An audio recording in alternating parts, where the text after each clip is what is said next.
This podcast is a member of the Place to Be Nation family. Visit us at placetobenation.com, the only place to be in your pop culture world.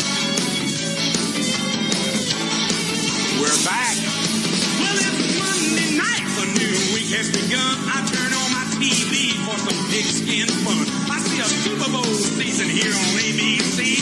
The biggest game each week is their specialty.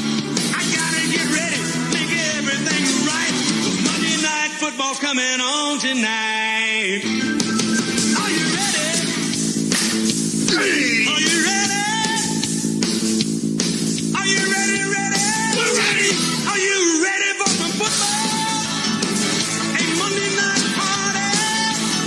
Hey, this is rockin' random Hank. Ready to get the good time started. We've got the teams on the field and we turned up the lights. All my rowdy friends are back for Monday night time. Welcome to Place to Be Nation, Pops Looking Forward, Looking Back, the show that takes a look at the worlds of pop culture and sports, as well as looking back at events and seasons of the past. Here is your host, Andy Atherton. Place to Be Nation, welcome to another great episode of Looking Forward, Looking Back. Tonight we're going to kind of flip the script a little bit. Usually we talk movies, pop culture. Tonight we're going down the road of sports. That's right, I got me a great panel tonight of some of the best and brightest sports minds here at Place to Be Nation. And let's not waste any time. Let's bring him in here. Introducing first, he is the co-host of This Week in the NFL, This Month in the NFL, This Week in Sports, whatever it is that day with Mr. D'Amato, the Cowboy, Roger Morrissette. Roger, thank you for joining me tonight. Hey, thanks for having me, Andy. Happy to be here. Yes, I appreciate it. You are one of our big sports minds here, so it's great to have you. That's high praise right there. I'll do my best to live up to it. I'm sure you will. Also joining us tonight, you hear him with me often. He is the co-host with me on the Year in Pop right here on the Pop feed. He is also the co-host of the Place to Be podcast, co-host of the Main Event. You hear him on many other shows, Pop Goes to Movies, Freak Out Drive-In. He shows up all the time on various and sundry podcasts. Mr. Scott Criscuolo. Scott, thanks for joining us tonight. Did you say in sundry or incendiary? Because I am always en fuego because it's fucking 100 degrees here in Connecticut. I said incendiary. Incendiary. Yes. Podcasts live from Mozambique. Cowboy and I have shared some rock lobster wings before. We have. Yes. Fantastic. Yes, they are. I miss our other ones though. Cowboy. With our nice fire starter too. So that bright yellow. You just couldn't beat it. By the way, this podcast is not brought to you by Boneheads. I wish it was. Very jealous. I've never been there. The day will come, Andy. The day will come. Anyway, pleasure to be here. I haven't been on a sports show probably since the last one I hosted. the last sports evolution Andy and I did back in the day. Anyway, good to be here. Always a pleasure. Awesome. And rounding out our quartet tonight, first time I've had the pleasure of being on a podcast with this gentleman. Also met him and Roger at WrestleMania weekend and had a lot of fun. He is the host of Greetings from Allentown over on Pro Wrestling Only, as well as the co-host of the Adams Division podcast. And you could hear him on the wrestling feed often as the third man on the Place to Be podcast when they cover the Saturday night's main events in the Vintage Vault. Mr. Peter Winson. Peter, thank you for joining us tonight. Well, thanks for having me. I'm happy to be talking sports actually, I do it on my podcast all the time. But I promise you right now that when we get to the NHL segment, to only sob for a minute, maximum of 7 minutes. Oh, okay. Yeah. Well, we'll time you. Awesome. A lot of looking back there. Yes. I don't know if you want to look back, though. I don't know. All right, cool. So in this segment, Block A, we're going to look forward. And we're looking forward to what is probably, arguably, the number one sport in this country. That is the NFL. People's schedules are around it. Your Sundays, your Monday nights, your Thursday nights, and then later in the year, it's your Saturday afternoons. That's all it is from beginning of September till all the way through February. So we're going to look forward to this 2019 campaign, which we're in the midst of the preseason. I believe we just got through the second week of preseason. And we're going to go around, kind of talk about, what are your guys' feelings on what are some of the biggest offseason moves. Roger, we're going to start with you. Give us a one or two or however many big moves that you've seen in the NFL that will have an impact this season. Yeah, I mean, the biggest would be, at least in my opinion, Odell Beckham getting traded to the Browns. The Browns all of a sudden have gone from a laughing stock to a team that a lot of folks are predicting will make the playoffs, and they have a loaded roster with Beckham, and then they also signed Kareem Hunt, who will have to serve a lengthy suspension, but he'll be back in week 10 or so. But yeah, Beckham to the Browns is the biggest move probably the last couple of years in the NFL, to have a number one receiver in his prime moved out of New York to Cleveland. It's a big deal. It's a big deal, and it immediately the Browns are already on the upswing, and they have a nice young quarterback in Baker Mayfield, who showed a lot of promise last year as a rookie. And adding a true number one like that really helps them and makes them a contender. Yeah. As a Giants fan, that kind of hurt me a little bit, but the guy. You got Jabril Peppers. Yeah, something. I think the guy kind of needed to get out of New York. I think he needs to be in a smaller market. That guy, I think. One of those, $1 million bodies, 5-cent head kind of deals. Oh, I don't know. Yeah. I don't know if anyone of the four of us would be real happy catching passes from Eli the last couple of years. So that's true. I think the kid. I mean, he's definitely like your prima donna receiver, right? Mm-hmm. Like your prototypical prima donna receiver. But I truly think he's like one of those guys that really cares about winning, and that winning will cure things for him. Unlike a guy, Antonio Brown, who, apparently winning wasn't the only thing. Nothing to make it about it. That's another big move. Yeah. Someone else can talk about that, though. Scott, what about you? Give us a big offseason move. Well, I definitely agree with Cowboy on Odell for both teams. I think him leaving makes the Giants maybe a little more stable mentally, but I'll get more into the Giants later.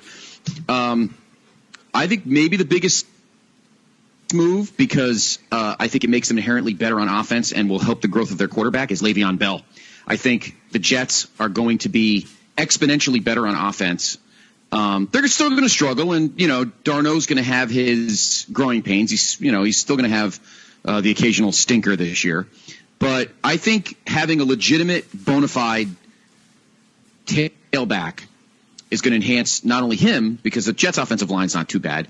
The Jet defense is going to be very good this year, and I think having a guy like Le'Veon Bell for Darno is what Zeke would have for Dak in Dallas. And we'll get to the Cowboys later, because there's a whole other bowl of bullshit going on there. But I think they're going to enhance the Jets' offense to the point where they could finally maybe outscore teams that defensively they'll be able to shut down. But they've lost games in the last few years where they just haven't scored enough points. But I think that signing inherently helps them and will help Darno grow in his second year. Antonio Brown would have been a nice choice if he wasn't such a fucking whack job. I don't know what it is with the water. I don't know if it's Oakland. I don't know what the deal is, but he's a dipshit. I mean, there's really nothing more you could say about it. Odell might be a little before he got to Oakland. Yeah, yeah, exactly. He just I don't know what's going on with him. I don't either. I mean, it almost seems like like he's got CTE or something. You hate to say it, but I mean, he had that thing last year where he threw furniture off like a 16th floor balcony, something like that, and almost hit somebody. And I mean, this is a guy you didn't hear that kind of stuff about until like last year, and it just like the shit hit the fan last year. Yeah. He did report to camp today. He officially reported to the Raiders. He's not wearing his Red Grange leather helmet with no face face mask. He is complying with the new helmet regulation. So if they can get him on the field, I mean, the guy's an incredible player. He absolutely is. No, you're right, Cowboy, 100%. No, he absolutely is. He's like really, I think, already proving to be more trouble than he's worth, especially for a team like Oakland who, say what you want, they're probably not like going to be a Super Bowl contender or anything this year. Do you really want to have to deal with that bullshit as if you're going 8-8? That's just me. Yeah, I mean, I think that The Steelers had to get rid of both those guys. And I said this before. It's amazing. The Steelers were always a very stable franchise who never had these problems. I mean, I've been a football fan for a very long time, and the Steelers never had these problems. So I don't know if it's the water. I don't know if it's just the way the players are now. But look, Mike Tomlin's only their third head coach in the last fucking 50 years, and I'm not saying it's his fault. I'm just saying that it just seems it's amazing that all of a sudden there's issues in Pittsburgh. I know a lot of people don't like Ben. Some do. We'll get to teams. He's had his issues too. Yeah, we'll get to teams later. But anyway, speaking of the Steelers, I think the biggest move was Le'Veon Bell, because I think the Jets are going to be much improved this year, and I think he's a huge addition for Darno to grow as a quarterback and to help the Jets overall offensively. Awesome. Peter, what about you? What's a big off-season move for you? It kind of stole my thunder with the Antonio Brown thing, because I think it's far more fascinating between he and Bell, the effect not on their new teams, but to see where the Steelers go. But I will go to my backup to the backup big offseason move, and Jacksonville getting Nick Foles from the Philadelphia Eagles. For whatever reason, people, I think, forget that they were so close to making it to Super Bowl 52, which ironically Jacksonville would have ended up playing the Eagles and probably losing to them, the team that they got Foles from. But just think about that team fell so far in 2018, and a lot of it got pinned on just how bad the quarterback play it was, that now you get somebody like Foles, who, granted, his highs have been very, very high, and, in other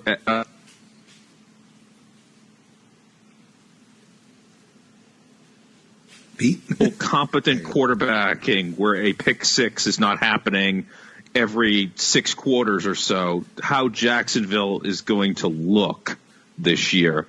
And also wondering if, their defense will come back to form that it was 2 years ago. But anytime a quarterback like that changes teams to a team that's trying to win, it gets my attention immediately, because usually those guys don't move all that often. No, you don't see a lot of trades in the NFL in general, too. All right, so, Scott, give me a rookie that's going to break out.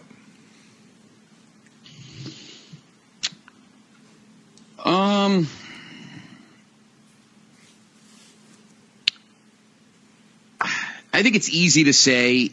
I'm not gonna jump on the Daniel Jones bandwagon just yet. I think that there's still more in Eli's tank than people want to admit. He could be a stud. You know what? Let one of the other guys. I want to think about this, because I wanted to say Daniel Jones, but I think I'm going to backtrack on that. Let Peter go first and see what he. Now, I don't follow college football all that closely outside of Notre Dame, and I've heard good things about Kyler Murray coming out of the the Arizona camp. But come on, it's the number 1 pick. I mean, that's not anything that's going to be special. Plus, the Cardinals, I think, are going to be pretty bad. So. I am going to go totally homer on this and just say how excited I am about this fella, an undrafted free agent, Jacoby Myers, with the Patriots, because they don't have any tight ends anymore. Apparently, the Patriots have, now that Rob Gronkowski is, we think retired. I don't think he's coming back. Some people think he is. They're gonna need to throw to their wideouts. They're going to need to throw outside the numbers, which is kind of been a unspoken weakness of Patriots teams over the last several years, and he's part of this core of big receivers. And I mean, he's the youngest one, because I don't think Demaryius Thomas is going to be contributing anytime soon. So I think he's one guy to actually look out for. And I know it's crazy because I'm talking about an undrafted free agent, but hell, it's been 10 years since they hit on Julian Edelman, who was a 7th-round pick, so I guess the Patriots might be due for something again.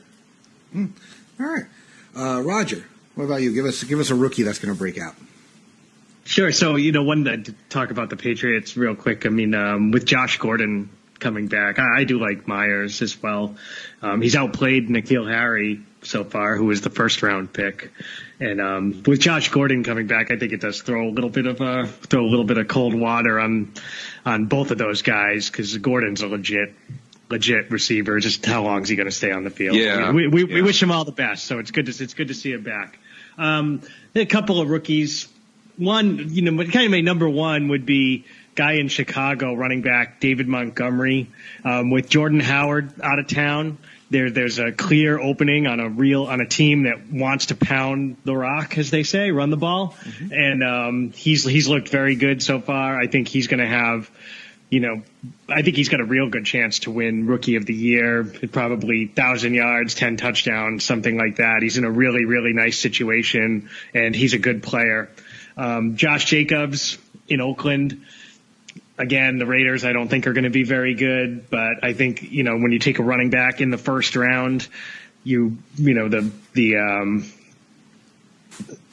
thought is you're going to ride the running back that you take in the first round because you're spending such a high pick on them. So I think he could very much be their bell cow and have a good year there just based on volume. And then for a defensive guy, I like Devin White for Tampa Bay, linebacker. Their defense was putrid last year, and they're going to improve. And he very much looks like the real deal to me. So he would be my pick for Defensive Rookie of the Year. All right, cool. Scott, you yes. come up All with right. your retraction? I got some. Yeah, I know. I got my wheels finally started to churn. I'm going to go back to the Giants, but I'm not going to go to Daniel Jones. I'm going to go to Dexter Lawrence. Mm-hmm. I watched him plenty at Clemson. He's an animal, and I think that he's the kind of athlete that will really rejuvenate that defense, which a lot of people think is starting to get a little sluggish. But I think he will revitalize them. Great guy up front. I agree with Cowboy on Devin White. I think he's going to be a stud for Tampa. Tampa needs to stop somebody this year because that division's slightly wide open, so they maybe can make some noise if they could stop somebody. Another defensive guy, Josh Allen. I like him a lot as well. He's a guy that maybe the Giants should have taken with the 6th pick, and they could have had 2 stud defensive guys in the first round because Daniel Jones is going to be around. If I had to pick an offensive guy, I was going to, before watching highlights of his first game, I was going to say Dwayne Haskins, but he's got he throws worse than some other rookies. He's got like a DeMarcus Russell trajectory sometimes with his throws. Let me think of a good offensive guy. Kyler Murray, I think, needs a bit of a curve. I'm just worried Kyler Murray's going to get bludgeoned by somebody. He's going to put up numbers in that offense. Yeah. Because they're running the spread offense, essentially, right? The college offense. Yeah, pretty much. It's Kingsbury's offense, yeah. So he's going to put up a bunch of numbers, but I kind of agree with you, Scott, that I don't think it's going to lead to many wins or anything.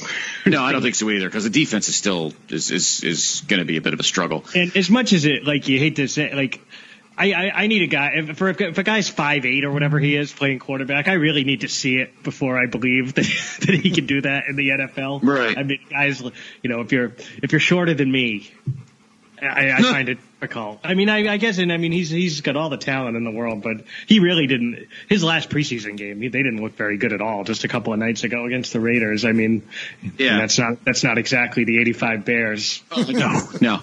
You know what? There's a couple of second-round offensive guys I like. Both guys I watch, because working with for CBS, I watch a lot of SEC football. So 2 second-rounders jump out at me. Deebo Samuel from South Carolina, who was drafted by the Niners. I think he's going to have a good year. And A.J. Brown from Ole Miss, good hands. I think he could thrive with Mariota in Tennessee. So those are 2 guys I like a lot. I like anytime you see skill guys out of the SEC, you're going to succeed if you can just get them the ball.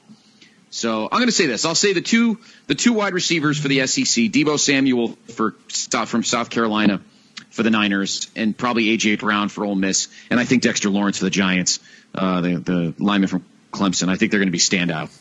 All right. Very cool. All right. Now, we talked about the rookies. Let's talk about some veterans. that are going to have big seasons, maybe bounce backs. Who knows?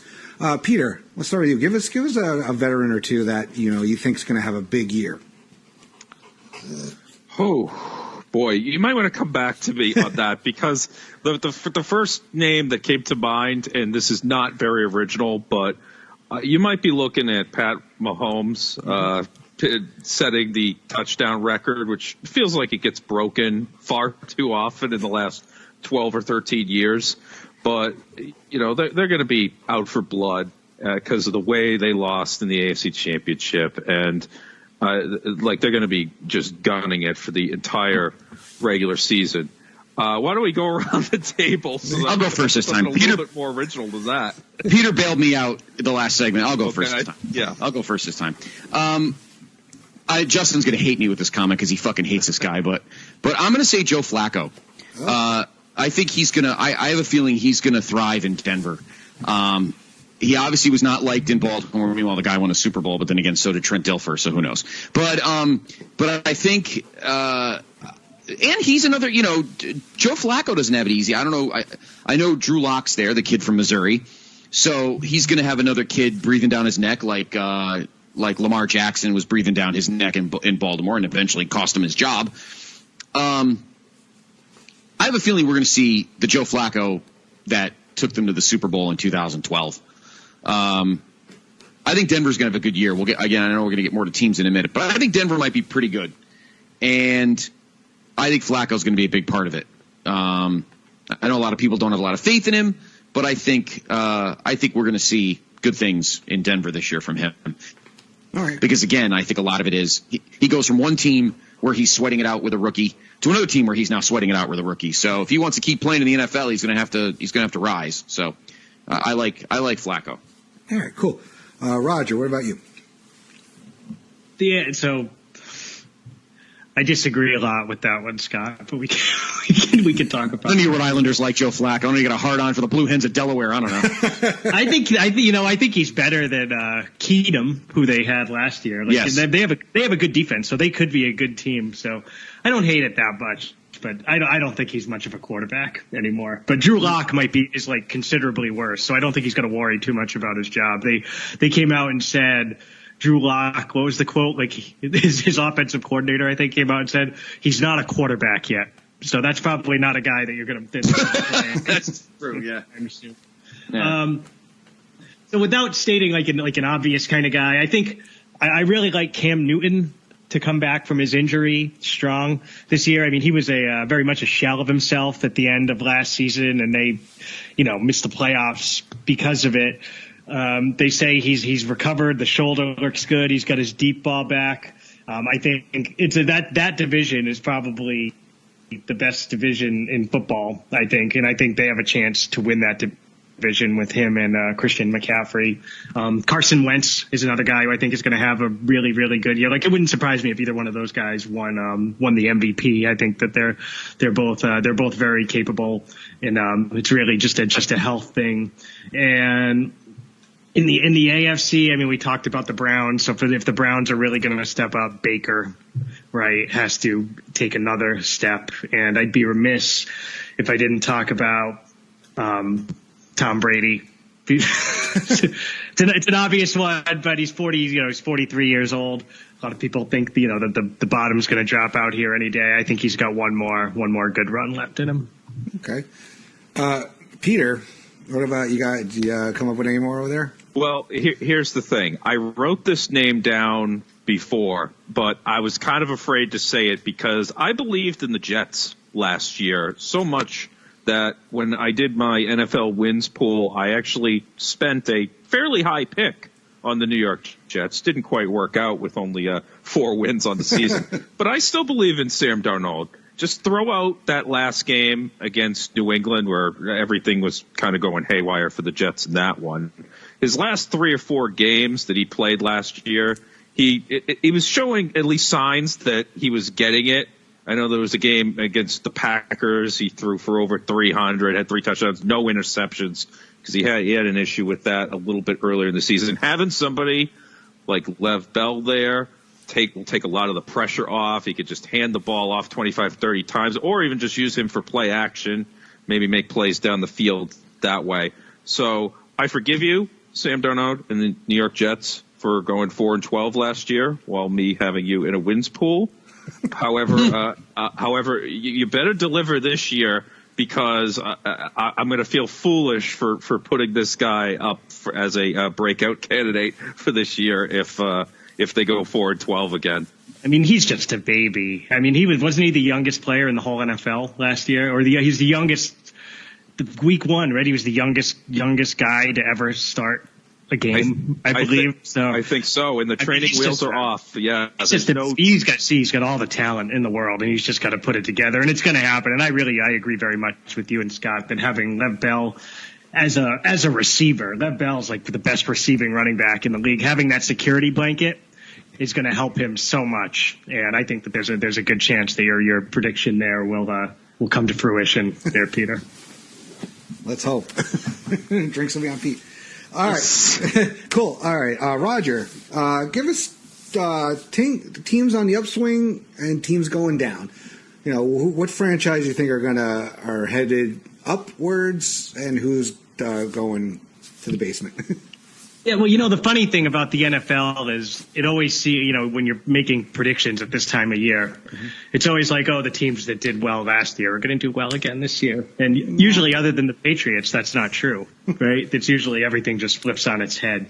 So teams on the upswing, I talked about Cleveland. That's a very trendy one, obviously, right? So how can they not? Everyone would have them. I do agree on Jacksonville being a potential on the upswing, and I talked about Carolina being on the upswing. Teams that I think will falter and not be as good as they were last year. Minnesota, not that they were great last year, but I think they'll be worse this year. The Steelers, as much as we say it's not going to hurt them to lose those guys, I think it's difficult. They're in a tough division. They have the Browns and the Ravens in that division. I don't think they're going to be bad, but I don't think they're going to be like a Super Bowl contending Steelers team. All right. Scott, what about you? I'll do 2 of each. 2 teams on the upswing. I'm going to go, and I know the defense is good, and I know my pick for veteran was unpopular, but I think Denver's going to make some hay in that AFC West. I do agree with Peter that Kansas City's going to go out and try to slaughter everybody to make amends for what happened, but I think Denver's going to be pretty good. I'll do one from each conference. I like Denver in the AFC. In the NFC, I kind of like Carolina. I'm going to kind of ride Cowboys' coattails with Cam. I think Carolina will be better. That NFC South's not going to be terrible. I think the Falcons will be a little better. New Orleans is New Orleans. I mean, even if this is – I don't know if there's rumors that this is it for Drew, or if he's got – I mean, I know obviously he's still putting up buco fucking numbers, But I'm going to go Carolina on the upswing in the NFC. Yeah, Tampa will be better in that division too with Bruce. Yeah. Bruce Arians is a good coach. He's a tremendous coach. I agree. Teams on the downswing. I'm going to go with Houston in the AFC South, in the AFC. I mean, they won the division last year, but they look like dog shit in the playoffs. And I have a feeling they're going to take a step back this year. So I'm going to say Houston in the AFC. In the NFC, I want to say, believe it or not, being completely objective, I could very easily say the Cowboys, but fuck only knows. This is the thing about being a Cowboy fan. They could have drama up the fucking wazoo and go 13-3, or everything could be hunky dory and they can go fucking 6-10. So I don't have a clue. So I'm just gonna. I'm not even. I mean, if you guys want to pick them for either one, be my guest. I'm not touching them with a 10-foot pole. I think a team on the downswing in the NFC. And this is, I'm not being biased whatsoever, but I'm going to say the Eagles. Yeah. I think the Redskins are going to be a little better. I think the Giants are going to be a little better. I think it's not going to be as easy for the Eagles to bag either the division or a wild card. And I think a wild card's going to be tough this year in the NFC because you got a lot of good secondary teams in the north in all the divisions. I mean, the NFC North I think is going to be very competitive, except maybe Detroit. We talked about the South being very good, and even the NFC West. I mean, who's the team coming in with the lowest expectations besides Arizona? I mean, Seattle maybe. I don't know. I mean, I think the Rams are going to be good again. I think the Rams are the best team in that division and probably will be the favorite in the NFC again. So grabbing a wild card spot is not going to be easy, and I think the Eagles might be lagging a little behind the rest of those secondary teams, even Green Bay, Chicago. I think looking for trying to bag those 2 wild card slots in the NFC is going to be a dogfight this year. So I don't think Philly's going to have it as easy as some think. So I'm going to say the Eagles are going to take a slide down in the NFC. I think Houston in the AFC, and then my upswing teams are Denver, and I want to give one vote to the Jets. And then in the NFC, I got to see Carolina. I like your analysis on Cam, Cowboy. I think Carolina could be a team to look out for. That's a team that could easily win 11 or 12 games if everything clicks. All right, cool. Peter, what about you? The first team that came to mind for I'll start with the ones that I think will decline is the Baltimore Ravens. Okay. Of course, their whole identity now for like 20 years has been built on their defense, and they allowed fewer than 300 points last year. But I'm sorry, I'm just not buying into the kind of offense that they were running with Lamar Jackson. It just kind of felt like the kind of Tim Tebow smoke and mirrors thing going on late in the year that teams will eventually be able to figure out. I'm not saying that this guy is definitely going to suck going forward. It's just that I don't see that as a kind of long-term solution. Number 2 team that I see declining, and this is probably a function of them actually going 13-3, is the Los Angeles Rams, because the way they kind of lucked themselves into a Super Bowl. I mean, it's a whole other issue, but the way they lost that Super Bowl after they scored 1 million points in the regular season, and then they get there and they score only 3 in the Super Bowl. I mean, that has got to sting. So I could see them being one of those teams that has a bit of a hangover, maybe is a little sluggish coming out of the gate. I'd also written down Carolina as a team that could decline, but I see that as a function of Cam Newton's health, and also Detroit, but they weren't very good to begin with. They've looked as bad. They looked worse than any team that I've seen in the preseason so far. On the upswing, one team that I think has a chance to surprise is the San Francisco 49ers, because they were a 4-12 team last year, but if you look at their points for and points allowed, they were much more like a 6 or 7 win team. So now with what was it, Bosa that they drafted? Yes. Yep. Yeah. I think that they could be an 8 or 9 win team, especially, you got Arizona in that division, although Seattle and the Rams will probably still be tough. And the Green Bay Packers, which I forgot that they had the weird tie game last year at 6-9-1. As long as they keep Aaron Rodgers out of the hospital for, let's say, 14 games, they should be good to win nine games, I would think. So that would be up from the 6.5, the way the NFL calculates it. So San Francisco, Green Bay on the upswing. All right, very cool. All right, now time to put up or shut up.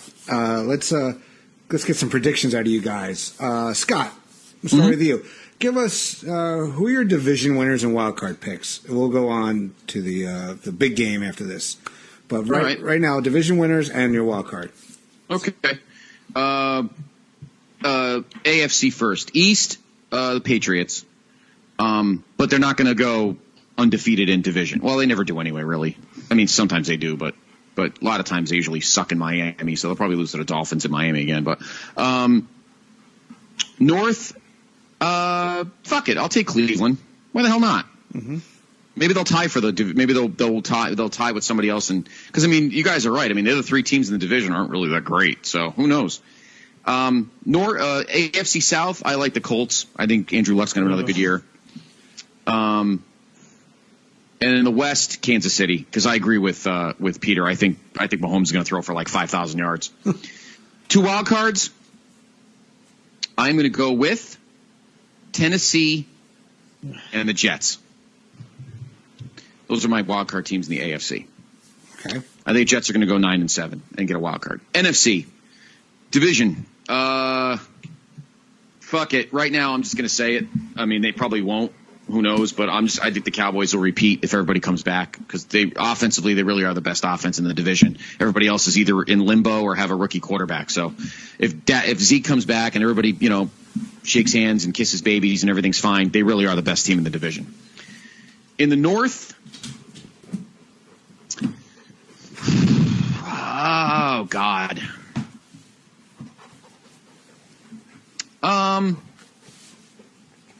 I'll take Green Bay. I mean, it's Aaron Rodgers. He's stabbed me in the heart a billion fucking times. I could easily see Green Bay winning 13 games. South, I like Carolina. I'm jumping on Cowboys bandwagon. I like the Panthers. And in the West, I think the Rams again. Although I agree with Peter that they will probably dip down a bit. I don't think they'll win 13 games.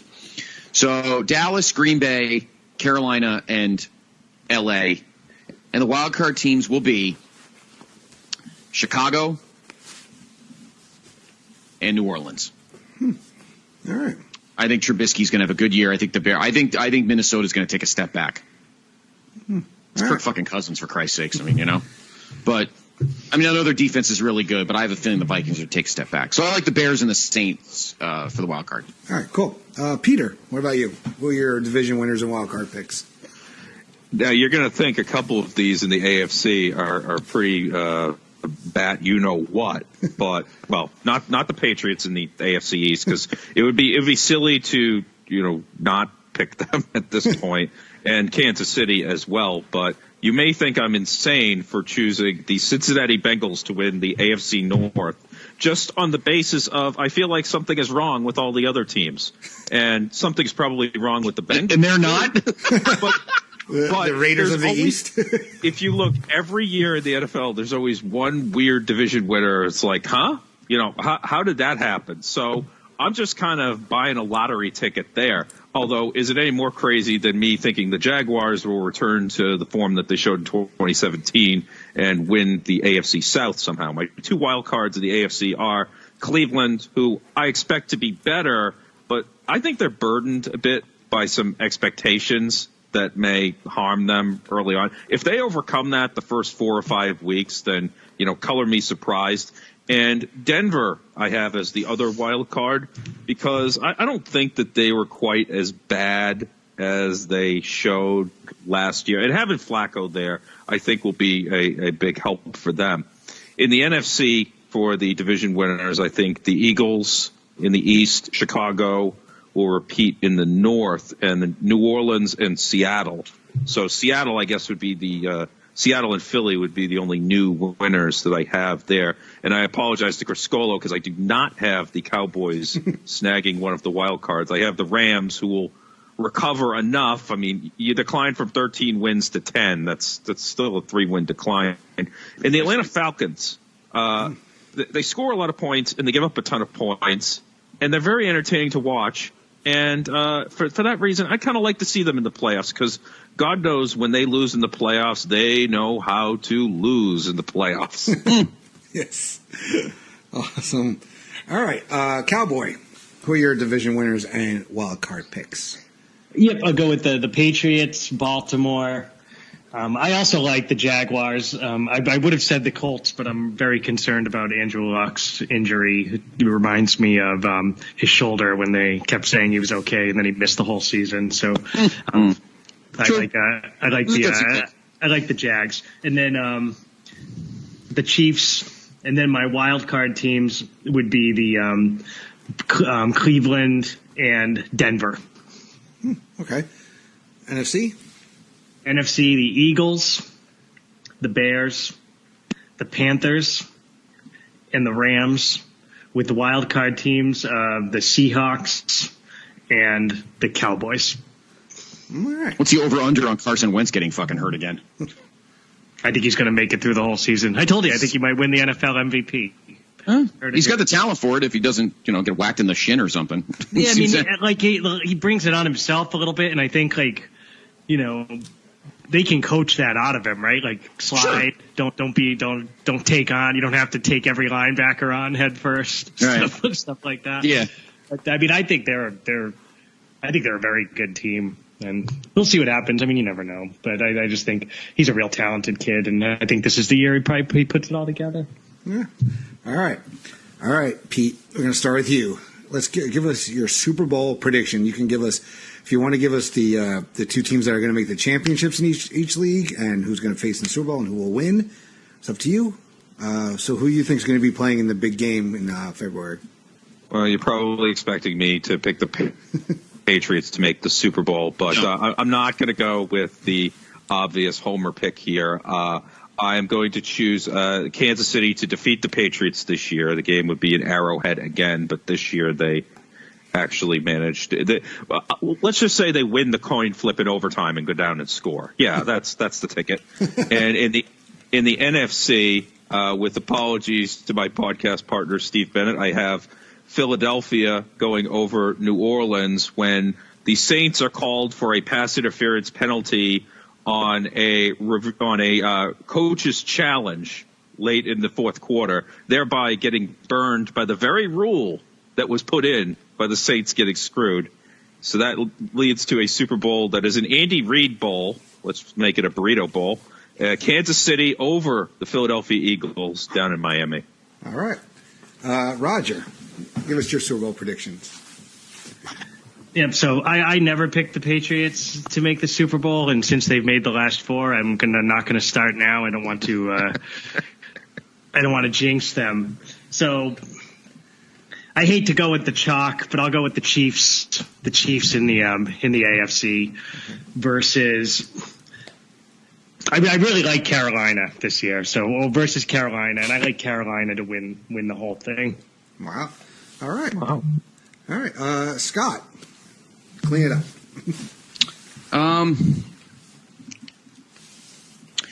I think Super Bowl, whatever fucking number it is. Remember, Peter, when we were younger, we actually remembered the fucking numbers. I don't even remember that. I don't even know where the hell the game is. I just remember that too. It's 54, and the reason why I remember it is the NFL's having an issue with trademarks down in Miami because there's a club down there called LIV, and they can't trademark the letters for use in the state of Florida because of that club. So the club has to sponsor the Super Bowl, and maybe the strippers there will be the halftime show. I don't know what kind of club it is. yeah, I think we all do. Let's just ask Bischoff and the Nitro Girls. No, Super Bowl 54 will be the Kansas City Chiefs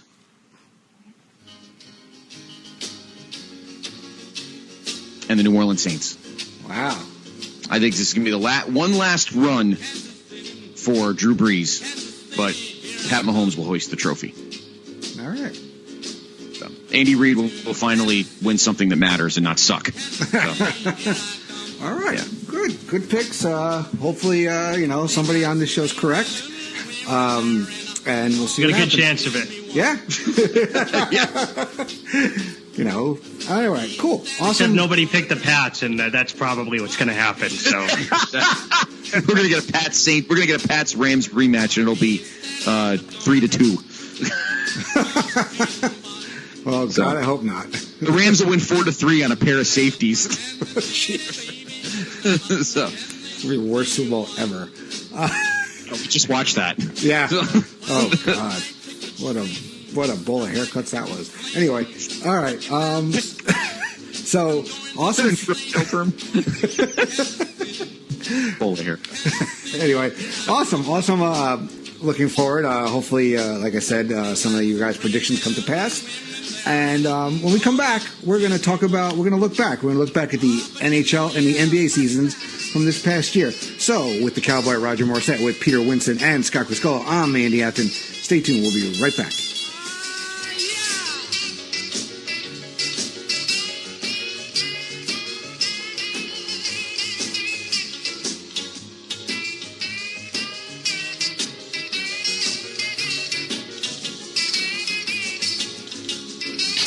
Promotional consideration paid for by the following. Place to Be Nations, JT Rosero and Chad Campbell here. We want to let you know that we have over 24 podcasts available on iTunes, Stitcher, Google Play, and PlaceToBeNation.com. We now offer them to you on two great feeds. On the Place to Be Nation Wrestling feed, we dive into topics running the gamut from today's WWE to the glory days of yesteryear and the ins and outs of the territory days. In addition to our full-length shows, we also deliver to you special pod blasts on topics old and new.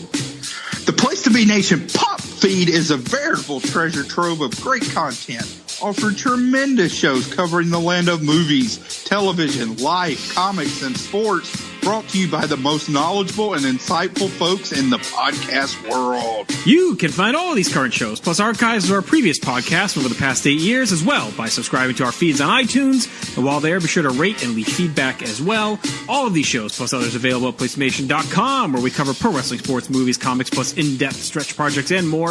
Be sure to support our site by using www.PlayStationDatation.com/Amazon while doing your online shopping. And be sure to join us at our forum at Bigelow34.proboards.com for all sorts of wrestling, sports, and pop culture discussion each and every day where you can make your voice heard. We also want to thank our friends at Bonehead's Wing Bar, ProWrestlingOnly.com, and TheHistoryOfWrestling.com. Be sure to follow us on Facebook, Twitter, Instagram, and Tumblr as well. PlayStation.com, the only place to be in your pop culture world.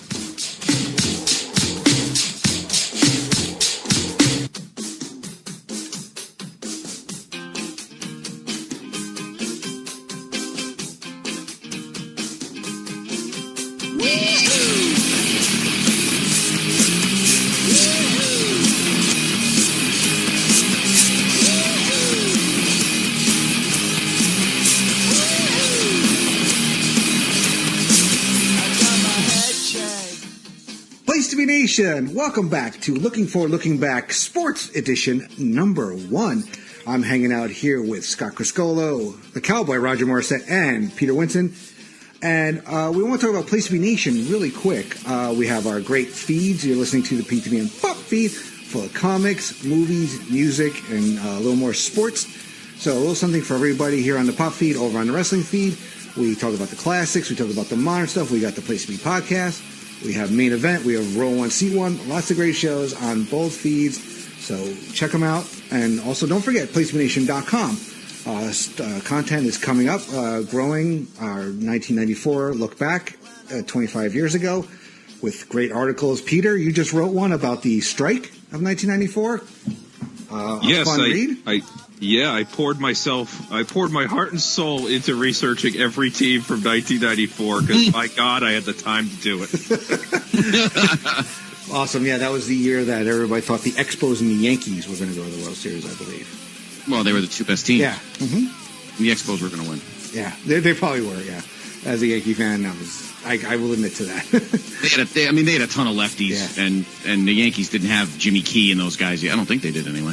Well, maybe he did, but I still think the Yankees weren't quite there yet. No, they were just on the cusp of the dynasty starting. Also, don't forget, every Wednesday, Glenn's Walk Around the Web, plus more content coming these days, new articles, the weekend playlist, the drafts, all kinds of fun stuff. And the big thing we're talking about, though, is the greatest song of the 80s tournament. We are right in the smack dab middle of round 2, which should be actually coming to a close in the next week or so, and we move on to round 3. Well, that's right. We started with 512 songs. We're almost down to the 128 mark. So check it out. Like the page, like all of our stuff. PlaceToBeNation.com, the only place to be in your pop culture world. So just one little more bit of housekeeping to take care of. So tonight is the first episode, Looking Forward, Looking Back. Now, when I first started this show, I envisioned there being sports editions as well as pop culture editions, which you've heard many of, which I usually do movie previews. We're going to probably do some television ones at some point. So, however, I can admit I am a sports fan. I'm not as big a sports guy as I used to be. I used to watch a lot more. I used to pay a lot closer attention. But that has kind of waned over the years, and I've kind of become more of a real true movie geek, and that's where I spend a lot of my free time. I do watch my football. I do try to catch the Rangers and Yankees, my hockey and baseball teams whenever I can. But I think that this show should have a true sports guy as the host. So when we do these Looking Forward, Looking Back sports editions, the Cowboy, Roger Morrissette, will be your host. And Roger, I want to say thank you for taking this over. Figure about at least 3 times a year when we're looking forward, looking back to, after the World Series. That'll be a good time to look back at baseball, look forward to hockey and basketball, and then again we'll say around late February, where we'll look back at the NFL, look forward to baseball, and so on and so forth. So, Roger, I once again say thank you. Very much looking forward to it, Andy. And Yes. you just send me those reminder messages, and I'll take care of the rest. I'll be the silent partner producer behind the scenes to keep you honest. Yeah, very much looking forward to it, and it'll be a good companion for myself and John's sports show that we do whenever we have the chance to. So, fantastic. Yes, awesome. So, but we'll talk about tonight's show where I'm still here. We're going to talk about the NBA, the 2018-2019 campaign, which was won by the Toronto Raptors over the Golden State Warriors. We're going to start with Scott. Talk about some teams that overachieved this year in the NBA. Well, Toronto. Yeah, of course. You're the world champions overachieved. I mean, we knew they had talent, and we knew with Kawhi they were going to be good, but we didn't think they were going to be that good. I mean, they were good from the get-go. They bounced around with Milwaukee for the best record in the league or in the conference for a while, and they definitely did that. So I'll put them. But if you want to talk about a big-time overachiever, I'll do one from each conference. In the East, you've got to say the Brooklyn Nets. But, I mean, who would have thought the Nets would have not only finished 2 games over 500, but actually finished 6th in the East? And they're going to be better next year. So, obviously, they made some huge strides. They're going to miss Durant for a year, but they'll still be pretty good. So, I mean, no one would have if you had told me that the Brooklyn Nets were going to finish with the 6th best record in the East, I thought you were on crack. Overachieving in the West. I'll say San Antonio. They won 48 games. Guys retired. Kawhi was gone, and I mean, I know they had a good amount of talent, but I didn't think they would make the playoffs. But they did, and they had a pretty good series with Denver. But I think they kind of came out of nowhere at the end and made a great run. So if I had to pick 2 overachieving teams, I would say Brooklyn in the East and San Antonio in the West. All right, cool. Pete, I know you're not the biggest NBA guy, but you got any picks for teams that overachieved? Well, Toronto, as was mentioned, is the obvious one because when they made the Kawhi Leonard trade back in summer of 2018, I thought it was so insane because of the way Kawhi kind of exited San Antonio. Because my whole thought process was, who the hell gets into a fight with Greg Popovich, this legend who's been around for 2 decades in the same place? But they certainly shut me up in the Western Conference, and this is weird because they didn't make the playoffs. I probably couldn't name 2 guys from this team. The Sacramento Kings winning 39 games when the Celtics had their first round pick, and the thought was, they're going to get another thing like the Brooklyn pick, maybe drafting between 2 and 5 because of the conditions on it. But they end up winning 39 games, more than the Los Angeles Lakers, as Scott Criscuolo knows. Mm-hmm. And I just feel like that, granted, it's not the place to be in the NBA, to coin a phrase, that, high 30s wins because, you end up drafting 13th or 14th. But by the measure of did they do better than we thought they would? Yeah, probably by about 15 wins, the way I looked at it. All right. Roger, give us teams that overachieved. Yeah, in the East, I mean, Brooklyn is the obvious one, and Scott pointed that out. I mean, they were a big surprise, and maybe it's when we get into the underachieving teams, maybe that's why I made a sound when someone said they would be better this year, but we could we'll see. But no, they were a fun team to watch. D'Angelo Russell, a guy who cast aside by the Lakers, number 2 overall pick. Not the guy you want to take out on the road if you're cheating on your wife, apparently, because he takes pictures and sends them to her, or whatever he did to Nick Young, but it ran him out of town. And he was a legit crunch time guy and made like $140 million with the Warriors. So great redemption story there. And Brook Lopez, I'm sorry, that's Milwaukee. He was a former Net. But yeah, I like that. I like the Nets a lot as an overachieving team for a team that nobody said. I mean, in the Raptors, I don't know if they overachieved. I mean, they were always either first or second in the East, and they just couldn't beat LeBron. And, they added Kawhi, and Kawhi is a special player. It all fell into place. But, I mean, we knew when they added Kawhi that if he was healthy, right, he's one of the 5 best players in the league, and DeMar DeRozan certainly isn't. And so I don't think it's that big of a surprise that they made the finals, and the way they won the finals, we'll talk about. Don't know if that would have happened without a few things happening to Golden State. In the West, overachieving team, I think the Clippers really stand out as an overachieving team. I mean, they sold their best. They were sellers at the trade deadline. They got rid of Tobias Harris, who was like one of their 2 best players. And they still held on in a very competitive Western Conference for the 8th seed, and then they won 2 games in the series against the Warriors in the playoffs. So I think that's a big overachieving team. All right.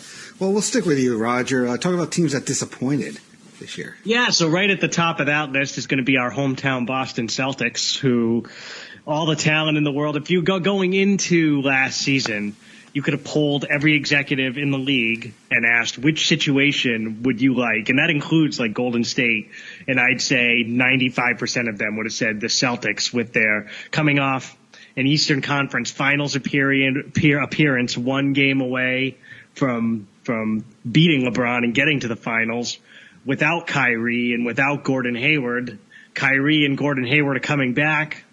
Tatum and Brown and Smart and Rozier are a year older, going to be a little better. They have all this draft capital, and it was just a complete dumpster fire all year. They underachieved all season, led by Kyrie, and Tatum had a bad year, but I think some of that was Kyrie. As a Celtic fan, I have to just blame Kyrie for everything because that way there's hope for the future. But in reality, I mean, his no-show, you guys, even if you don't watch a lot of basketball, people listening, if you want to see someone, I'm sorry about that, guys. That's my dog. The mere mention of Kyrie. Yeah, he hates Kyrie too.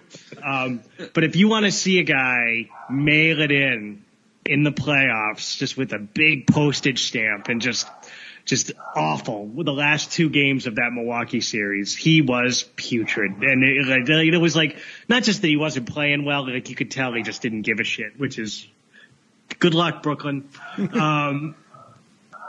In the West, I think people would say Golden State, and I'm not going to say that. I think they built their team purposely to maybe not have the greatest regular season. They still finished first, but they were built for the playoffs and then got hit by injuries. And I hate to say this, Scott, there's a pretty clear winner for most underachieving team in the West, and they're out in Los Angeles. Yes, they are. You bring LeBron James in. The expectation is the finals, right? At the very least, you should make the playoffs. And I know he missed some time, but he didn't miss that much time. And they were an equal dumpster fire to the Celtics, who will most likely be better this year as well. Yeah. Scott, give us some underachievers. Well, Cowboy just told me we gave you mine. I'll get to them in a minute. My disappointing team's the Knicks. I thought they were at least going to go 19-63, and they couldn't even get to 19. No, I'm only kidding. Yeah, that's a stab to the heart of some of our faithful. Yes, I love you, D'Amato. How about Charlotte? I thought the Hornets would have done a lot better than 39-43 and not even made the playoffs. I mean, it was probably a foregone conclusion that Kemba was leaving anyway, but they could have at least you would have figured they would have at least made the playoffs. But then you got, I mean, it's funny, Charlotte doesn't make the playoffs, but then you got Brooklyn, Orlando, and Detroit picked up the rear in the East. 3 teams you never would have thought probably would have made the playoffs. So I got to say Charlotte in the East. I thought they would have done better than 39 wins. In the West, I got to go with Golden State. They should have won the whole. No, I'm only kidding. The Lakers were a shit show. Look, I remember sitting there. I was sitting at actually Dr. G's house when the announcement came through that LeBron had signed with the Lakers. And he looks at me and he goes, "Oh, you're going to go buy a jersey?" I'm like, "No, because they're not going to make the playoffs." I'm not all of my teams, I drink a ton of Kool-Aid. Usually it's the Cowboys I drink a ton of Kool-Aid. Or as Peter, who also is a fellow Irish fan, I drink a lot of Notre Dame Kool-Aid. But the Lakers, I'm pretty much a realist. And I knew, because the Lakers were another organization, like the Raiders, like the Yankees, who were run by one man and had dipshit kids. Or unless you're the Mets, in which the father's just as much of a dipshit, but that's a different story altogether. You had Al Davis die, and his son's a moron.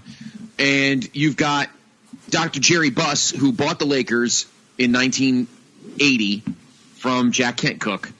And instantly, they were a dynasty and stand next to the Celtics as the two greatest teams in the history of the National Basketball Association. They combined to have 32 of the league's, 50-something NBA championships? I mean, that's fucking ludicrous. 33 of their – that's right, 30. Look, you know what's sad, Peter? I shortchanged myself. I didn't even shortchange the Celtics.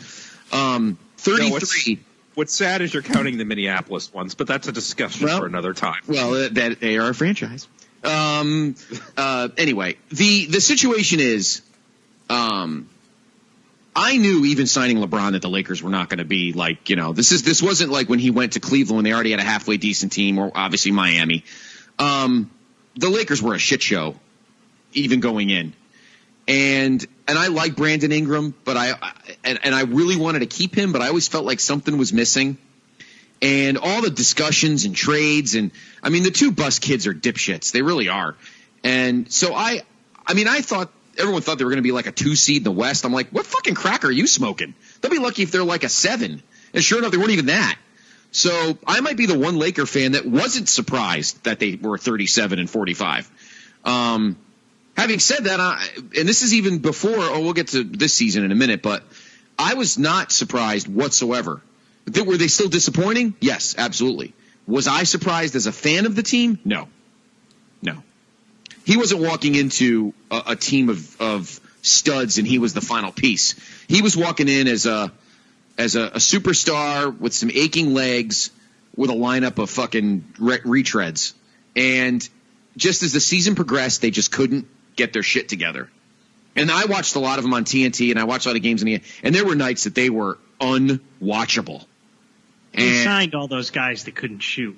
It made no sense at all. Like, you always want to surround LeBron with shooters, and they signed Rondo and Lance Stevenson, all these guys who can't shoot. No, they signed other passers. They signed good passers and good defenders, but nobody that could put the rock in other than him. And no, it was a fucking mess. Now, we'll get to this season in a minute, but I obviously have to pick my own team because they even though I knew that they weren't going to be as good as everybody thought they were, I didn't think they'd be this bad. And in the East, I got to go with Charlotte. I thought the Hornets would be a lot better than 39 wins. All right, Pete, any teams disappoint? Well, I was originally going to go with the Celtics, but I also had the thought of making a cheeky remark about, Cleveland was a real disappointment. They make the finals 4 years in a row, and they only win 19 games. Something happened between But, I mean, the Celtics' problems are well documented, but I got to point to another team in the East. I know Indiana winning 48 games might not have been a disappointment for them, but you get to the playoffs and you're playing this dysfunctional Celtics team and you get swept out in 4 games straight. I mean, come on. Yeah. They should catch a little bit of heat for that. In the West, I got to go with Oklahoma City because this turns out to be their last ride with Westbrook and George and Damian Lillard with basically an assassination with that long 3-pointer. I mean, it was basically he shot that from the book depository and ended Oklahoma's franchise. I mean, they might as well just pack up and go back to Seattle for a while because they are now into a deep rebuilding. Although maybe the return on those trades, it's just so many draft picks in the future that they're not going to be good for a very long time because I don't see how they're going to attract free agents. So, I mean, considering that was their last kick at the can and the way that they lost that's just bad. All right. So let's talk about we've guys touched on a little bit the playoffs and the finals with Toronto defeating Golden State. Scott, just give some general thoughts on the playoffs, things that surprised, things that were that you liked, didn't like, things that happened during that whole run. Because the NBA is really, I hate the NBA playoff schedule because it's so based on the television and this and the other thing. We have teams like that could play and then not play again. So, Scott, give us some thoughts on the playoffs and the finals. One team that I hopped on big time, only because I just loved watching them play, and I thought they'd make a run when they got to the Western Conference Finals, was Portland. I loved watching Lillard play, and just such a fun team to watch and such fun games to watch. They took out, and like Peter said, they kind of shat all over the Thunder with the Lee Harvey Oswald blowing out the back of Oklahoma City's brains. Beating Denver in a great Game 7. In Denver. And then just didn't have the horses to be able to beat Golden State when you thought Golden State was down. Disappointment in the postseason, at least in the West, the fucking Rockets. I'm tired of hearing about the fucking Rockets and they're fucking this and Harden and a bunch of points, and then they go to the playoffs and they fucking suck. So I'm done with the Rockets. I'm tired of hearing about them. Tired of talking about them. They're never going to win. They're a shit show. So congratulations to Houston for being a footnote. Fuck them. Milwaukee. I'm going to I always date myself, and I usually don't give two shits, but I know Cowboy doesn't totally remember, but Peter and I remember the days of Sidney Moncrief and Terry Cummings and some of those great Bucks teams. I remember that. I know. I had a feeling you did, Cowboy. I had a feeling you did. But all those great Bucks teams in the mid-'80s that just couldn't get past the Hawks, who just couldn't get past the Celtics. But those Bucks teams are so – and then, of course, Ray Allen during those – and Eric Murdoch. Like that, Friar alum, drop that in there. The big dog. The big dog, and Glenn Robinson during those years when the Bucks had those butt-ugly uniforms. And now it's good to see Milwaukee good again. I don't know if Milwaukee would have beaten Golden State, so if all the Warrior haters probably wish that Milwaukee would have won, but Giannis is going to be a stud again this year. So I liked watching them, and I no disrespect, Cowboy, but they trounced a fucked up Celtics team. Who you would have thought would have made some kind of a run. But again, a lot of disappointments. Indiana, you're right about that one, Cowboy, Peter. But if I had to pick one from each side of the bracket, Milwaukee's epic run to the Eastern Conference Finals, and I think they could go even further next year. And just the complete in the West, the combination of watching an entertaining and fun Portland team and just a fucking shit fire. I think watching them is worse than the Lakers. I think Houston's situation is worse than the Lakers. Who gives a shit about making the playoffs if you're going to have another year? And you played the fucking Warriors in Game 6 at home with no Durant, and you stunk up the fucking joint. Just like fucking Sacramento in Game 7 in 2002 against the Lakers. I love you, Todd Weber.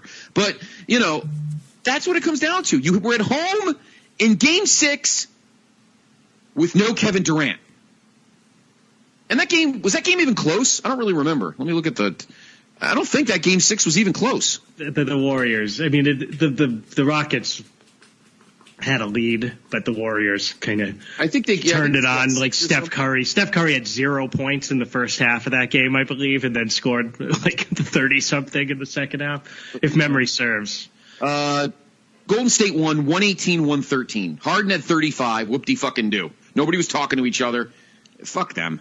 So Houston, and they were up going into the fourth too. Right. And Curry went crazy. Yep. Yeah. 33. So again, the Warriors were 3-1 underdogs in that game. Just so you know. Yeah, crazy. That was a good one. 3 games to 2 lead. 3 games to 2. 2-2. They were even. They could have stole one in Oakland. They lost in Game 5 by 5 points. And then had a chance to force Game 7 at home. I don't know. Wait, did Oakland have the home? Oh no, Oakland. They could have gone back to Oakland, where Golden State really was not world beaters in 2018, 2019, not like in the past, and laid an egg. So again, my playoff memories: Milwaukee's epic run, seeing the Bucks good again, watching a fun Portland team, who I think will be fun again this year too. And then just watching an epic meltdown of the Rockets. All right. Peter, what about you? Any memories of the playoffs you want to touch on?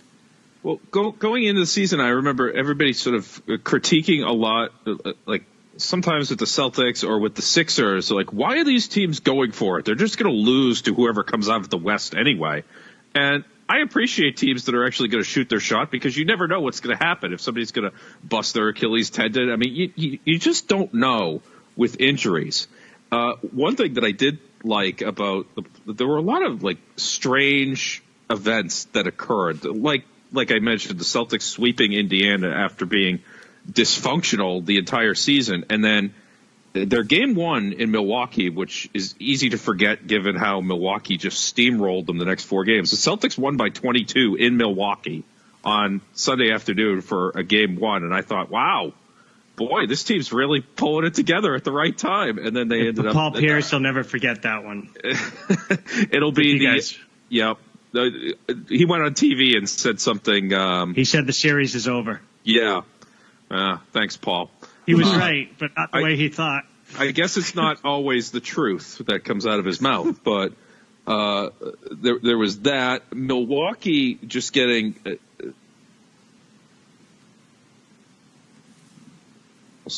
that they lose to Toronto. I mean, the whole series tipped on that because it was one of those, the home team wins every game, which kind of drives me nuts about the NBA playoffs when, you have all these series that, they go 7, but the home team just, rolls in each one.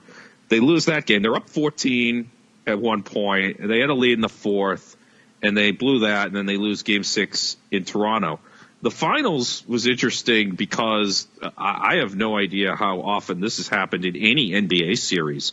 The road team won 5 consecutive games, which just like that whole series just kept striking me like the road team. Like, how does Toronto go into Oakland and win 3 games against a team that, they're not obviously not the same, but to win 3 games in a final, well, I don't even want to talk about that for the next sport, but it's remarkable in the NBA to win 3 games on the road in an NBA final. So, again, I can't give enough credit to Toronto because they gave themselves a 1-year window and they took advantage of it. All right. Roger, what about you? Playoff memories? Yeah, I mean, the big one that sticks out for me is Kawhi's game winner, series winner against the Sixers. I thought that was a real seminal moment that we'll be watching 20 years from now. The ball hit the rim 4 different times on the way down. And I mean, and that really kind of embodied what these playoffs were. And they ended up being the playoffs of Kawhi, where he stuck his claim to being the best player in the NBA. I mean, he went head to head with Giannis, who's the MVP, and he thoroughly outplayed Giannis, right, in that series. That's why Toronto won, because their star was better than Milwaukee's star. And he was just incredible throughout the playoffs. And I think he was injured for the last 2 series, and it was still absolutely incredible. So that obviously sticks out. And just the Warriors injuries. I'm far from a Warriors fan, far from a fan of the super team thing. I don't like it. But when Durant went down, I was kind of rooting for them, right? Because, Durant and Draymond had that thing during the season, and we all knew, anybody who follows the league knows that Durant's gone at the end of the year.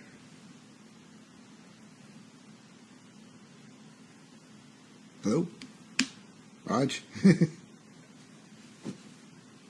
As well was just brutal, especially they were going to win that game. He had 30 when he went down, and it was just, it was heart-wrenching. And it's just, that's always going to stick out that Toronto won the title, but I think if the Warriors were at full strength, the Warriors would have beat them in 5 games, like with Durant. And even without Durant, I think the Warriors would have beat them in 6 or 7. But more power to them. They won the title. They like you said, Peter, it truly ended up being a 1-year thing. And I don't know if you go back and say to them when they make that deal for Kawhi, you're only going to have him for 1 year. Are you still going to do the deal? I don't know if they do it. Maybe they do, but it worked out as well as it could. And I think every Toronto fan would not trade that year of Kawhi in for anything. And it was a magical run for them. But yeah, that shot and the Warriors injuries are the 2 stories of the playoffs for me. All right. quickly, just run through the award winners. Yeah, Giannis winning the MVP out of Milwaukee. Defensive Player of the Year was Rudy Gobert. Is that how you say it? I think Utah. Gobert. Rudy Gobert. I'm sorry. I can tell how much I of an got NBA. you here, Andy. Gobert Let me start as host here. There you go. Right. Giannis Antetokounmpo, MVP. Why is he even doing this? Rudy Gobert, Defensive Player of the Year. Luka Doncic, Rookie of the Year. Lou Williams, Sixth Man of the Year. And Pascal Siakam, Most Improved Player. Rudy Gobert and Lou Williams were 2-time winners back-to-back. Awesome. Great job in the NBA, guys. I'm a team player, Criscuolo, so be quiet. Then you should just let him do it instead of stick your head in the sand. Giannis, Gyro, something, Spanakopita, something. There were some tough names in there. I figured I'd step in and help a guy out. That's what we're here for. No I in team, Scott. Yeah, see, Roger doesn't call people out when Except they're struggling. Except in Greek. Yes. I in team in Greek, Giannis. All right. Well, let's move over to the frozen pond and look back at the NHL season that just ended. So this was St. Louis Blues defeated the Boston Bruins 4-3. Do we need a moment, Scott and Peter, of silence for you guys, or? And I was going to bail you out, and then you just got to stick the knife in our fucking. Don't you? I'm over it, but I'm not over it. If you catch my drift. All your 50,000 fucking Ranger draft picks. Why don't you put on your fucking Leafs jersey backwards or something? Who, by the way, is from Connecticut. It's a messy. Yeah. Just keep talking. Nobody likes you. I always say that when I'm not. Look, it was a great postseason. I'll just leave it at that. Yeah, you never want to hear Sun Gloria again, I guess. Oh my God! Which is about to get knocked. Which is about to get knocked. Do the rest of the show. Which is about to get knocked out of the '80s tournament by Papa Don't Preach. Good. Lionel Riley preached. All right, well, Scott, give us some teams that overachieved in the NHL this year. Fucking Blues. No. No, I'll say that, and Peter would agree. The Blues at the end of January had the least points in the fucking league. They were dead last in the league. And what the fuck they did, who knows? But they went on an epic run and won the whole thing. I wouldn't say the Bruins overachieved because they had a great fucking season. They were fortunate. I wouldn't even say fortunate because I'll be honest with you, and Peter knows this better than I do because he watched the games live. I think the Bruins would have given Tampa a great series if they played the Eastern Conference Finals. And I think they could have beaten them if they went that far. Just my opinion. All right. But I definitely think that Carolina overachieved in the East, and obviously St. Louis. Obviously, kind of like Toronto. Both winter champions thoroughly overachieved. Toronto, the Raptors and the Blues. Mm-hmm. All right, Pete, what about you for overachievers? Well, with Tampa and Boston, due to the NHL's terrible playoff format where everything is divisional up to the first two rounds, it would have led to Boston and Tampa, who had the first and third best records in the league, playing in the second round. But Columbus, with their shocking sweep, kind of took care of that.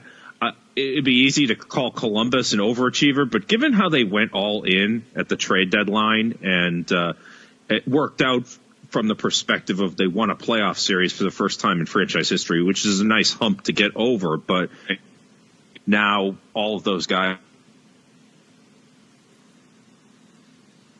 The Carolina Hurricanes, though, because they had gone so long without making the playoffs, 2009, which is just an eternity even the Oilers had made the playoffs since Carolina had last done it.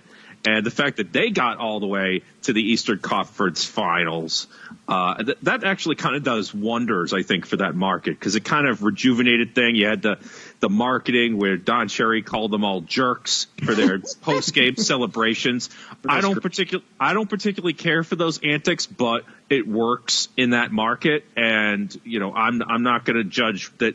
You do what you have to do in whatever market you're in to sell tickets, just as long as you're not throwing plastic rats on the ice.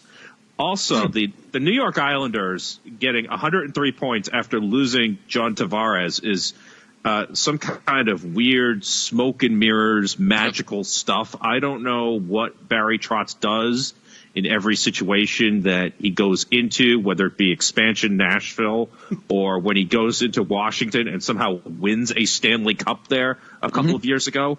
But the Islanders finishing at 103 points is just an absolute shocker, given that they lost their best player to a conference rival and actually ended up winning a playoff round for the first time in a couple of years. All right. What about some teams that disappointed, Pete? Well, reflexively, I always want to talk about the Edmonton Oilers because they have the best player in the game in Connor McDavid. They have Leon Draisaitl, a guy who nobody really gets to see because you don't see a lot of Oiler games on NBC or NBCSN. But they don't have anybody on their blue line. Their goaltending, no matter who they go out to try and get, they're just disappointing year after year. And you got to think at some point you have this guy who is the best player in the league, and you can't even make the playoffs in the Pacific Division. It's just so insane looking at it. In terms of I'm looking at the East standings last year. I don't want to call out the Rangers because they were kind of rebuilding anyway after making some trades. So it kind of did turn out in the East the way people thought. I mean, Ottawa was a complete joke, but I mean that wasn't so much a disappointment. But you got to point to Tampa Bay Lightning, finishing with the most wins in NHL history, 62 in the regular season and 0 in the postseason. I mean, they didn't underachieve, but my God, they underachieved after Game 82. Yeah. Scott, what about you? I'll be quick. In the East, I got to go with the Devils. Here's a team that made it to the playoffs last year out of the blue, and I thought they could have taken a step ahead and didn't. They finished with the second least points in the league, in the conference, behind, as Peter said, the dumpster fire Senators. In the West, I mean, it's clear as day. I mean, at least Mike Trout plays for a moderately average team, but what the fuck? Connor McDavid and the Oilers get 79 points? I mean, come on. That's ridiculous. That's nuts.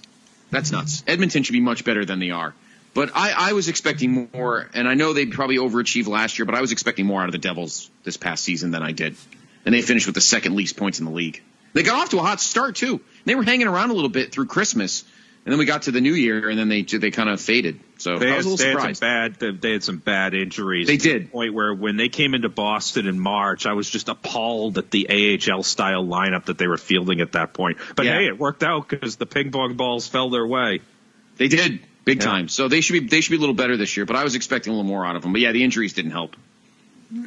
Cool. Before we move on, the Cowboy had to bounce, so just want to give a quick shout-out to Roger. Thank you for joining us tonight. Yes. His NFL show will be back with Mr. D'Amato very soon, and then also look forward to the Cowboy taking the reins, so to speak, when we do these sports editions. So, but let's talk about the playoffs. I mean, I'm not. You guys are Bruin fans. I felt bad. I was pulling for you guys. I'm not kneeling.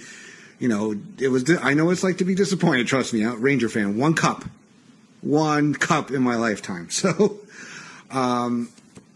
One cup of my dad's lifetime, and he was born in 1940. Talking about the playoffs, give us some memories of the playoffs, though, in general. Like, I believe like all the top seeds were all knocked out, right, in the opening round. Is that true? When I was because I didn't pay as much, but yep, yeah. So has that ever happened before? That many upsets in the playoffs? I don't think it has ever happened in round one. I know in 1993, all the division winners were out after the second round. Okay. And you had a league semifinals of 3 seeds, all teams that finished third in their division that year, although some of them were much better than others. But it just goes to show how thin the margins are in the NHL. As opposed to the NBA, where you have teams that are just clearly a cut above, and you have shorter series. I mean, Tampa finished 29 points ahead of the Blue Jackets, but it was such an outlier because they were 19 points or so ahead of the second and third best team in the league, which is Calgary and Boston at 107 points. But the margins just get so thin because you got Washington lost a Game 7 on home ice in overtime to Carolina. I mean, a bounce of the puck here or there, and that goes in the other direction. But the Central Division, you had teams, I think it was 2 points apart between first, second, and third. So it's really just a coin flip between those. Nashville's at 100, Winnipeg and St. Louis were at 99. And, these type of things just seem to happen in the NHL more frequently. And I think it's a function of teams that are at the bottom of the playoff picture are fighting and scrapping from January, February. Every single game is like a playoff game for them. So they kind of come into the playoffs in that mode, and they're all set to go. And if you get a team like Tampa that maybe falls asleep for one game, like they blew a 3-0 lead in Game 1 against Columbus, these type of upsets can happen in that situation. All right. Scott, what about you?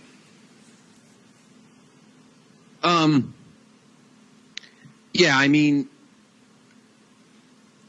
Tampa, who took a 3-0 lead, I don't know what the fuck happened at the end of that first period of Game 1 against the Blue Jackets, but the minute the second period of that series started, just everything went down the fucking toilet for Tampa. I don't know what happened, but they score 3 goals in that first period, blow the lead, and I don't think they led in the game after that. That's outrageous. Carolina looked amazing. I think they played a little bit over their heads. I think the biggest disappointment, I'm not saying this just because they lost to a team that ended up beating us, but I thought Winnipeg was going to be a lot better than they were in the postseason. And then they just dropped a 6-er to the Blues. I was expecting a lot out of Winnipeg this year, and that didn't happen. I liked Colorado going into the season and going into the playoffs, but I didn't think they were going to beat the Flames in 5. I don't know. Some of these 1 seeds just didn't show up. It's very strange to see that many top flight teams just look that flat. I don't know, Peter. It's weird. I think Nashville, like I said, it was 100 points over 99 for the next 2 teams. Nashville had definite weaknesses, and they could not get their power play going at all. Right. In that series, and they were so disappointed to the point where they unloaded PK Subban without even really thinking about it, and then signing Matt Duchene away from the Columbus Blue Jackets to maybe change to more of an offensive minded team going forward. I think there's also some concerns about Subban's injury history and that contract going forward. I think a function of him being traded is he's one of the few high salary players who doesn't have a no trade clause in his contract, so he actually can get moved.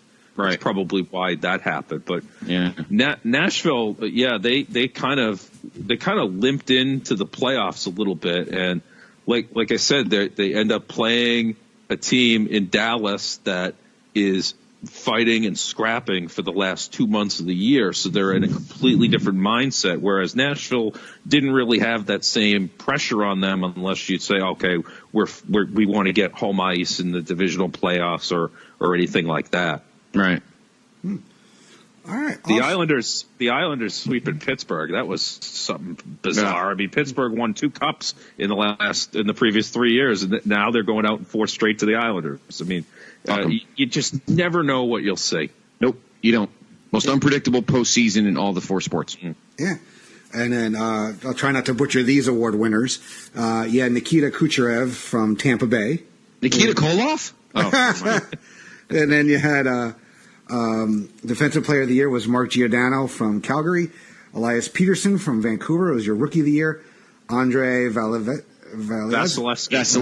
All right. Tampa Bay Lightning, that's your Goaltender of the Year. And Barry Trotz, as Peter so went on eloquently about earlier, was your Coach of the Year. As the yes, I have such a hatred for the Islanders, being a Rangers fan. So, oh God, man, growing up going to Ranger Islander games, never saw more fights in my life. So more fights at those games than I did with Giants Cowboys or Giants Eagles. Bruins Canadians. Really? Well, once upon a time, about 10 years ago, they hardly ever do this. They made it a 1 beer limit at TD Garden for Bruins Canadians games only. So wow. Yeah. Wow, that's like when we lost the no beer at night games because of the damn Jet fans for a number of years at Giant Stadium. And that was when the first iteration of the XFL. So we had to really drink before in that freezing cold. We couldn't even drink at those shitty games. We had to make sure we drank before so we could tolerate that crap football.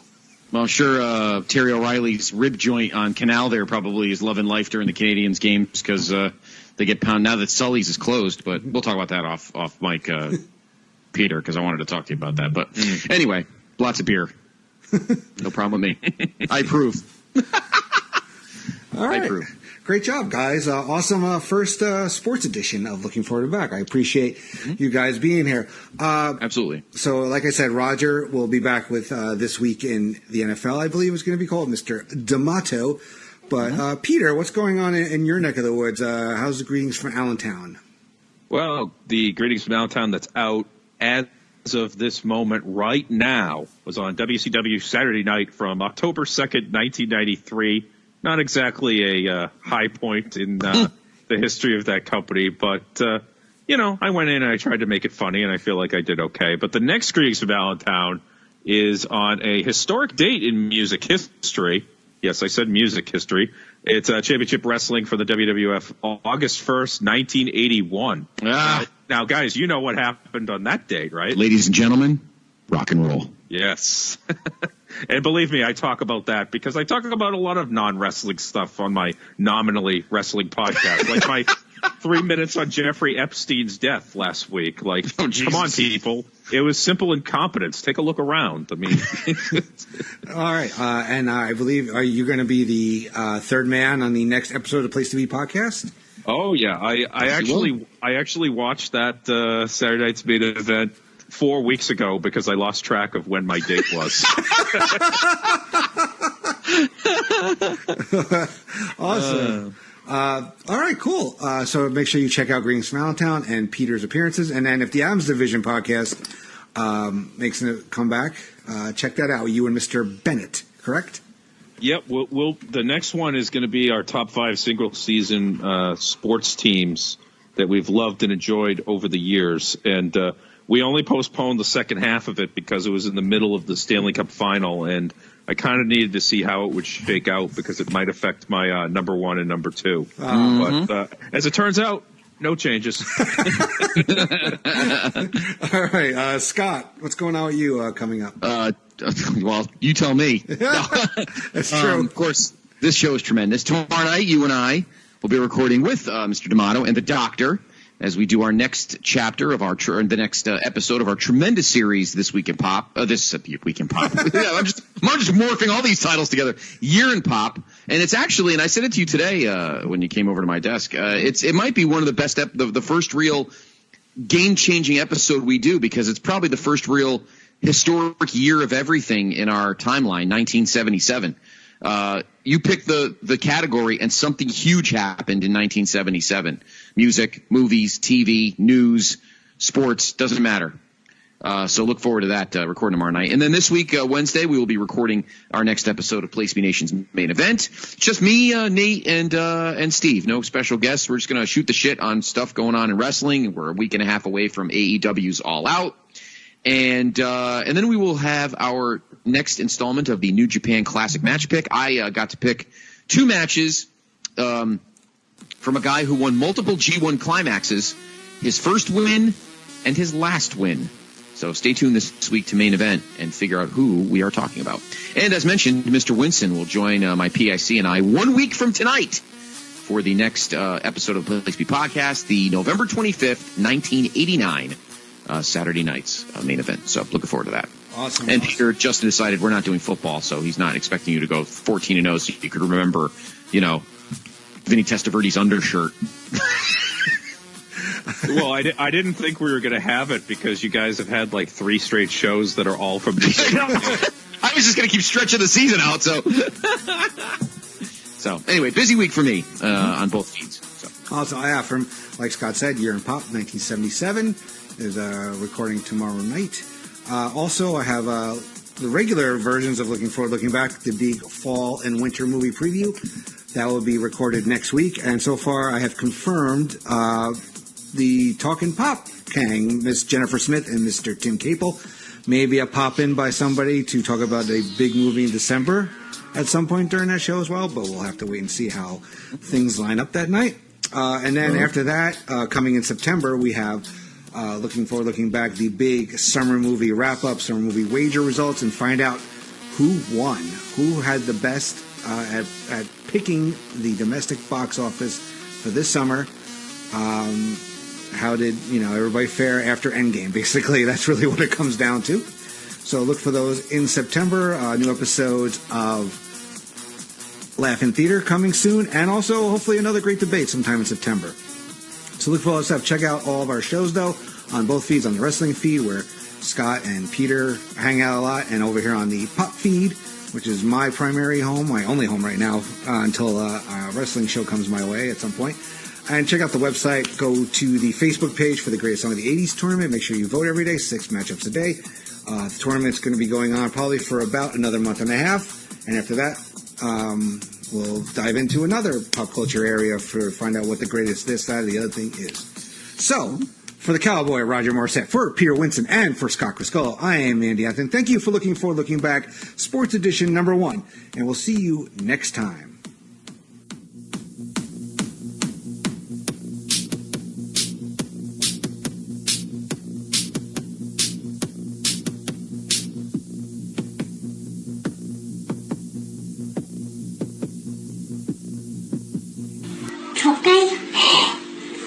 Sọc cây. Oh God.